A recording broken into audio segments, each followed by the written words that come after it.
ओम श्री परमात्मने नमः। यमराज कहते हैं कि अपने अपने शुभाशुभ कर्मों के अनुसार और शास्त्र, गुरु, संग, शिक्षा, व्यवसाय आदि के द्वारा देखे सुने हुए भावों से निर्मित अंतकालीन वासना के अनुसार मरने के पश्चात कितने ही जीव आत्मा तो दूसरा शरीर धारण करने के लिए शुक्र के साथ माता की योनि में प्रवेश कर जाते हैं। इनमें जिनके पुण्य पाप समान होते हैं वे मनुष्य का, और जिनके पुण्य कम तथा पाप अधिक होते हैं वे पशु पक्षी का शरीर धारण करके उत्पन्न होते हैं। और कितने ही जिनके पाप अत्यधिक होते हैं वे स्थावर भाव को प्राप्त होते हैं, अर्थात वृक्ष, लता, तृण, पर्वत आदि जड़ शरीरों में उत्पन्न होते हैं। यमराज ने जीवात्मा की गति और परमात्मा का स्वरूप इन दो बातों को बतलाने की प्रतिज्ञा की थी। इनमें मरने के बाद जीवात्मा की क्या गति होती है इसको बतलाकर अब वे दूसरी बात बतलाते हैं।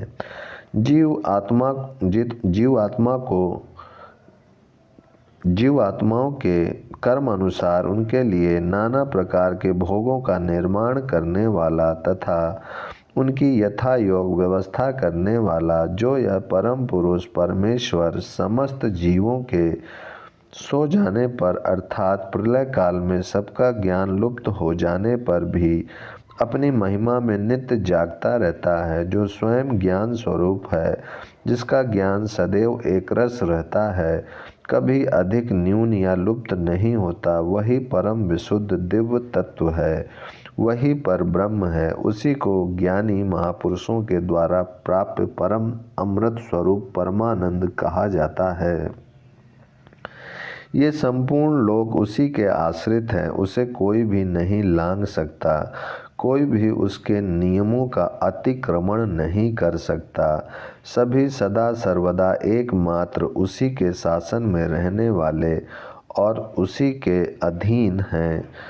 कोई भी उसकी महिमा का पार नहीं पा सकता। यही है वह ब्रह्म तत्व जिसके विषयों में तुमने पूछा था। अब अग्नि के दृष्टांत से उस पर ब्रह्म परमेश्वर की व्यापकता और निर्लेपता का वर्णन करते हैं। एक ही अग्नि निराकार रूप से सारे ब्रह्मांड में व्याप्त है, उसमें कोई भेद नहीं है, परंतु जब वह साकार रूप से प्रज्वलित होती है तब उन आधारभूत वस्तुओं का जैसा आकार होता है वैसा ही आकार अग्नि का भी दृष्टिगोचर होता है। इसी प्रकार समस्त प्राणियों के अंतर्यामी परमेश्वर एक हैं और सब में समभाव से व्याप्त हैं, उनमें किसी प्रकार का कोई भेद नहीं है। तथापि वे भिन्न भिन्न प्राणियों में उन प्राणियों के अनुरूप नाना रूपों में प्रकाशित होते हैं। भाव यह कि आधारभूत वस्तु के अनुरूप ही उनकी महिमा का प्राकट्य होता है। वास्तव में उन परमेश्वर की महत्ता इतनी ही नहीं है, इससे बहुत अधिक और विलक्षण है। उनकी अनंत शक्ति के एक क्षुद्रतम अंश से ही यह संपूर्ण ब्रह्मांड नाना प्रकार की आश्चर्यमय शक्तियों से संपन्न हो रहा है। वही बात वायु के दृष्टांत से कहते हैं।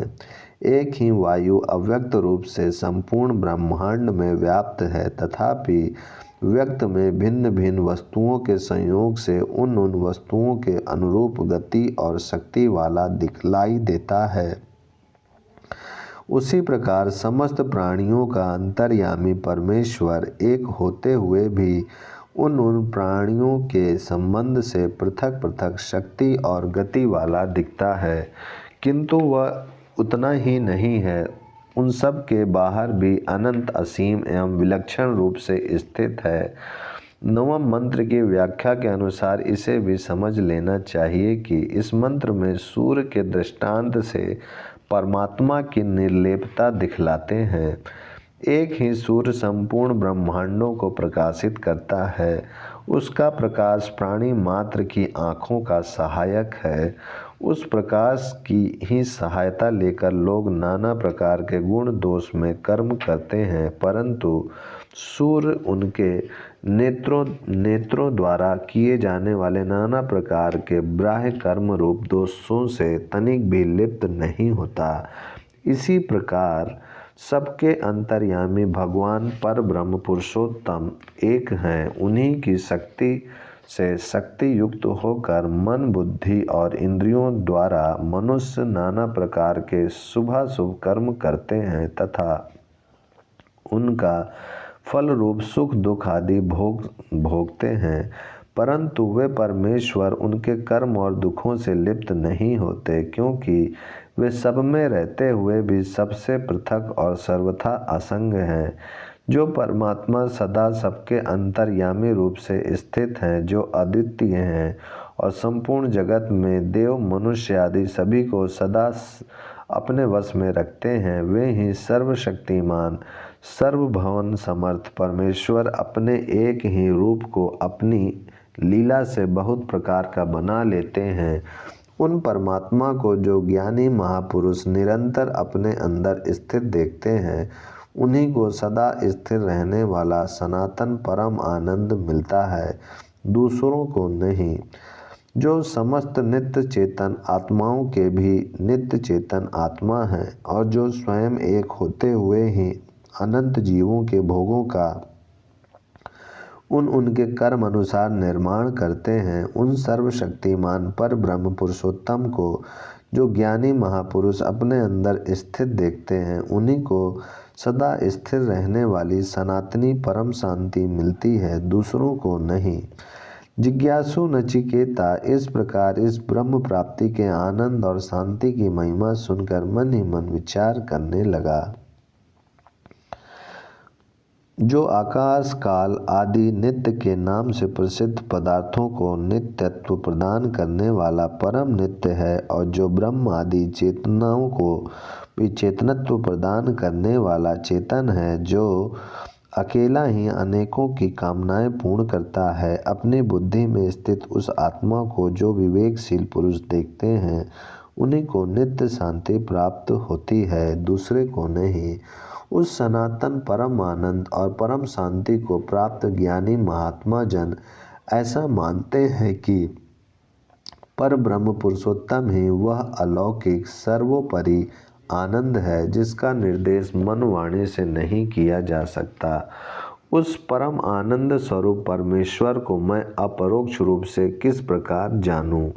क्या वह प्रत्यक्ष प्रकट होता है या अनुभव में आता है? उसका ज्ञान किस प्रकार से होता है? नचिकेता के आंतरिक भाव को समझकर यमराज ने कहा, उस स्वप्रकाश परम आनंद स्वरूप पर ब्रह्म परमेश्वर के समीप यह सूर्य नहीं प्रकाशित होता। जिस प्रकार सूर्य का प्रकाश प्रकट होने पर खगोत का प्रकाश लुप्त हो जाता है, वैसे ही सूर्य का आंशिक तेज भी उस असीम तेज के सामने लुप्त हो जाता है। चंद्रमा तारागण और बिजली भी वहाँ नहीं चमकते, फिर इस लौकिक अग्नि की तो बात ही क्या है। क्योंकि प्राकृत जगत में जो कुछ भी तत्व प्रकाशशील है, सब उस पर ब्रह्म परमेश्वर के प्रकाश शक्ति के अंश को पाकर ही प्रकाशित हैं। वे अपने प्रकाश के समीप अपना प्रकाश कैसे फैला सकते हैं?